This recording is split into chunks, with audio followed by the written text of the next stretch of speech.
وہ جو مین ان the mirror ہے نا، وہ بڑی تکلیف دہ چیز ہے اس کو فیس کرنا.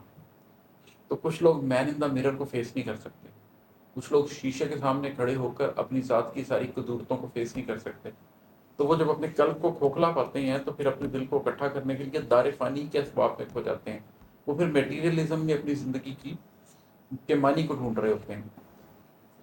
زندگی کی کچھ حقیقتیں ہیں، چاہے وہ زندگی کی وہ حقیقتیں ہیں جو ہر شخص کے ساتھ لگی ہوئی ہیں. اللہ تعالیٰ قرآن پاک میں فرماتے ہیں انبیاء کے بارے میں بھی کہ وہ بھی کھاتے پیتے تھے اور بازاروں میں چلتے پھرتے تھے. بسم اللہ الرحمن الرحیم. اپنی کتاب کیمیا گھر میں سے ایک اور غزل آپ کے ساتھ ڈسکس کرتا ہوں. اس غزل کا جو ردیف ہے وہ ہے میں گھر جاتے ہیں. ہم انسان مختلف حوالوں سے مختلف اوقات میں کن کن چیزوں میں گھر جاتے ہیں، اس کے حوالے سے یہ غزل ہے. اس کے اشعار میں آپ کو سناتا ہوں. اس کا مطلب ہے کہ اشک بہتے ہیں تو سیلاب میں گر جاتے ہیں، اشک بہتے ہیں تو سیلاب میں گر جاتے ہیں، آہ لیتے ہیں تو گرداب میں گر جاتے ہیں. کبھی ایسا ہوتا ہے کہ انسان کے آنسو اس طرح بہتے ہیں کہ اسے لگتا ہے کہ ایک سیلاب آ گیا، ایک سیل رواں ہے جو ختم ہی نہیں ہو رہا. تو آپ کے آنسوؤں کا جب ایک سیلاب آ جائے تو آپ اس کے اندر ڈوب جاتے ہیں. انسان کی زندگی میں کبھی ایسے بھی غم آتے ہیں، لیکن کبھی انسان کی زندگی میں ایسا غم بھی آتا ہے کہ اس کے اشک نہیں بہتے، اس کی آنکھیں خشک ہو جاتی ہیں اور پھر وہ صرف آہ لیتا ہے. وہ مظلوم ہوتا ہے، وہ مجبور ہوتا ہے، وہ ذمہ داریوں کا مارا ہوتا ہے، لیکن کسی نہ کسی وجہ سے وہ آہ تو لے سکتا ہے لیکن اشک نہیں بہا سکتا. اور جب وہ آہ لیتا ہے تو وہ آہ ایسے ہوتی ہے کہ جیسے آندھیاں چل پڑی ہوں. اس کی اس آہ میں گرد ہوتی ہے، ہوا ہوتی ہے، آندھی ہوتی ہے، اور وہ محسوس کرتا ہے کہ وہ اپنی آہ کے گرداب میں گر گیا. اشک بہتے ہیں تو سیلاب میں گر جاتے ہیں، آہ لیتے ہیں تو گرداب میں گر جاتے ہیں. اپنے سینے کو جلا لیتے ہیں اپنے ہاتھوں، اپنی نفرت ہی کے تیزاب میں گر جاتے ہیں. جیسے کسی شخص کے ہاتھ پہ تیزاب گر جائے تو اس کا ہاتھ جل جائے گا.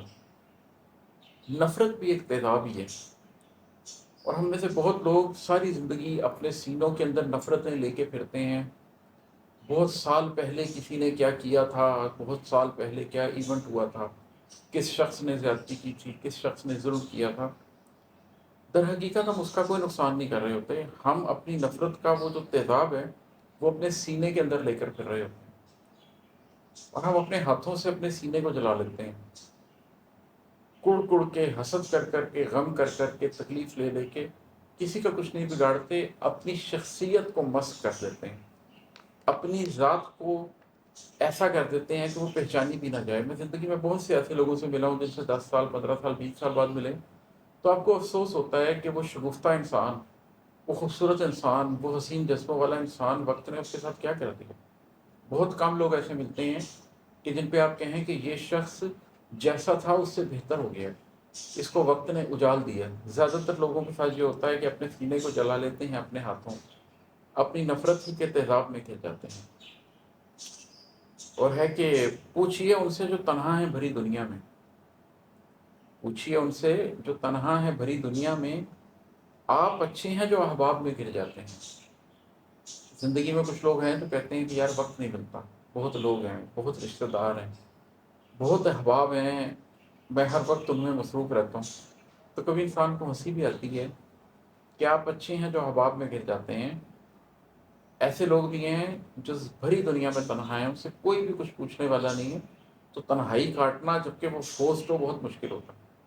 وہ اور تنہائی ہوتی ہے جو آپ خود اختیار کرتے ہیں، وہ اور تنہائی ہوتی ہے جس میں آپ فیصلہ کرتے ہیں کہ میں اپنی ذات کی تشکیل کے لیے لوگوں سے کچھ دیر کے لیے کنارہ کش ہو رہا ہوں. لیکن جس کو فورس سے تنہائی میں ڈال دیا جائے، جس کے اندر سے یہ آواز نہ آئے، اس کے لیے بڑی تکلیف کا باعث ہوتا ہے. اور ہے کہ نفس لوامہ کے تریاک کو پیتے پیتے نفس امارہ کے زہراب میں گر جاتے ہیں. نفس امارہ کیا ہے؟ نفس امارہ وہ نفس ہے جو ہمیں بدی پر اکساتا ہے، اور نفس لوامہ کیا ہے؟ وہ نفس جو ریپینٹ کرتا ہے، وہ نفس جس کو یہ خیال آتا ہے کہ زندگی کا کوئی اور بھی معنی ہے، کچھ اور بھی حقیقت ہے. یہ جو نفس مطمئنہ ہے نا، یہ تو منزل ہے. اور یہ جو نفس امارہ ہے، اس کو تو شعور ہی نہیں ہے کہ حقیقت کیا ہے. اصل بیٹل فیلڈ ہے ہی نفس لوامہ، جس میں آپ لڑ رہے ہوتے ہیں کہ میں کسی طرح نفس امارہ کے چنگل سے نکل جاؤں. وہ ایک تریاک ہے جو آپ کو پینا پڑتا ہے. وہ تریاک آپ پیتے ہیں تو نفس امارہ کا جو پورا زہر ہے وہ آپ کے اندر سے نکلتا ہے اور آپ کو حقیقت کا شعور آتا ہے. مگر بہت سے لوگوں کے ساتھ کیا ہوتا ہے کہ نفس امارہ کے، نفس لوامہ کے تریاک کو پیتے پیتے بدل رہے ہوتے ہیں، اپنے اندر تبدیلی لا رہے ہوتے ہیں، نفس امارہ کے زہراب میں گر جاتے ہیں. وہ اپنے آپ کو بدلنے کی کوشش کر رہے ہوتے ہیں لیکن دوبارہ ان دوستوں میں جا بیٹھتے ہیں جو ان کو پرانی روش کی طرف لے جاتے ہیں. وہ اپنے آپ کو بدلنے کی کوشش کر رہے ہوتے ہیں لیکن دوبارہ اس نوکری پہ چلے جاتے ہیں جہاں پر حرام کھایا جا رہا ہوتا ہے. وہ اپنے آپ کو بدلنے کی کوشش کر رہے ہوتے ہیں لیکن دوبارہ ان لوگوں میں اٹھنے بیٹھنے لگ جاتے ہیں، ان ایونٹس کا شکار ہو جاتے ہیں کہ نفس امارہ ان کو دوبارہ اپنی طرف کھینچ لیتا ہے. تو نفس لوامہ کا جب تریاک پی رہے ہوں تو پھر نفس امارہ کے زہراب سے بچنا بھی ہوتا ہے. اگر ادھر سے زہر داخل ہوتا رہے گا تو یہ تریاک کچھ نہیں کر سکے گا. زہر کو ایک طرف سے روکیں گے اور دوسری طرف سے تریاک پئیں گے تو ہی آپ اپنی ذات کی صفائی کر سکیں گے. اور ہے کہ تم نہیں جانتے ہو جاتے ہیں بوجھل کیوں دل، تم نہیں جانتے ہو جاتے ہیں بوجھل کیوں دل، لوگ افکار کے سیماب میں گر جاتے ہیں. دل اس لیے بوجھل ہو جاتے ہیں کہ یہ جو افکار کا شیماب ہے نا، آپ کی اپنی سوچیں جو ہیں وہ دوبارہ آپ کے اوپر قابض ہونے کی کوشش کر رہی ہوتی ہیں. یہ جو پچھلے شعر میں نے بات کی ہے، صرف ایکسٹرنل نہیں ہوتا، صرف آپ کے دوست یار آپ کی نوکری نہیں ہوتی، آپ کے اپنے افکار بھی ہوتے ہیں. آپ نے ایک زندگی لگائی ہوتی ہے، 10 20 30 سال لگائے ہوتے ہیں جس میں آپ کی کچھ سوچ بنی ہوتی ہے. وہ پھر آتے ہیں اور آپ کے اوپر حاوی ہونے کی کوشش کرتے ہیں. جب آپ اپنے آپ کو ہلکا کرنا چاہتے ہیں، اپنے دل کو ہلکا کرنا چاہتے ہیں، تو آپ کے وہ نفس امارہ نے جو کچھ آپ کو سکھایا ہوتا ہے وہ افکار آتے ہیں اور پھر آپ کے اوپر حملہ کرتے ہیں. تو ایک طرف تو آپ نے اپنے ایکسٹرنل انوائرمنٹ کو چینج کرنا ہوتا ہے، دوسری طرف آپ نے انٹرنلی بھی اس طرف دھیان کرنا ہوتا ہے کہ آپ نے اپنے سینے کو دوبارہ بوجھل نہیں ہونے دینا. آپ نے اپنے سینے کو لائٹ کرنا ہے، اس میں نور اتارنا ہے تاکہ اس میں رب اتر سکے. جب تک اس میں دنیا کی قدورتیں ہیں تب تک یہ ممکن نہیں ہوگا. اور ہے کہ کبھی جلتا ہوا سینہ کبھی بہتی ہوئی آنکھ،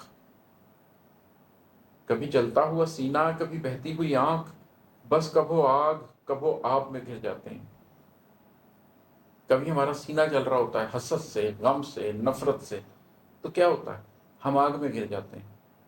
کبھی ہماری آنکھ بہہ رہی ہوتی ہے اور ہم رو رہے ہوتے ہیں، غم کر رہے ہوتے ہیں، تو کیا ہوتا ہے؟ ہم اس کے آب میں گر جاتے ہیں، اس کے سیلاب میں گر جاتے ہیں. ان دونوں چیزوں سے زندگی کی حقیقت نہیں حاصل ہوتی.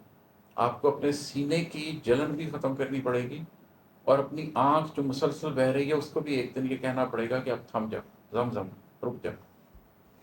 پھر جب وہ آنکھ بھی رک جاتی ہے اور جب آپ کے سینے کا وہ سارا غم بھی ختم ہو جاتا ہے، پھر نہ آگ آپ کو جلاتی ہے، نہ سیلاب میں آپ گرتے ہیں، اور پھر آپ اپنی زندگی کے لیے کسی رخ کو متعین کرتے ہیں، کسی راستے پہ چلنا شروع کرتے ہیں. اور ہیں کہ زندگی لمبی کہانی ہے مگر بارے دگر، زندگی لمبی کہانی ہے مگر بارے دگر، ہم وہی ایک تیرے باب میں گر جاتے ہیں. بڑے لوگ میں نے دنیا میں دیکھے ہیں کہ جو زندگی کے کسی ایک غم، کسی ایک سانحے، کسی ایک واقعے یا کسی ایک شخص کے اوپر ایسے اڑ جاتے ہیں کہ اپنی زندگی کی ایک لمبی کہانی میں بس اسی کی چھاپ محسوس کرتے ہیں اور وہ چھاپ چلتی چلی جاتی ہے. لیکن زندگی ایک لمبی کہانی ہے. انسان کے قلب میں اتنی کیپیسٹی ہونی چاہیے کہ وہ بارے دیگر ایک ہی باب میں نہ گرتا چلا جائے، بلکہ سفر کرے، اگلا سفر کرے، اگلی غلطی کرے، اگلا عمل کرے.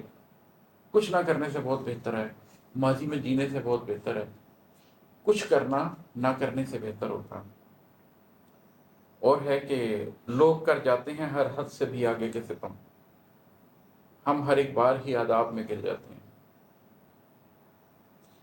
اب اس کے کچھ اچھے پہلو بھی ہیں اور اس کے کچھ برے پہلو بھی ہیں.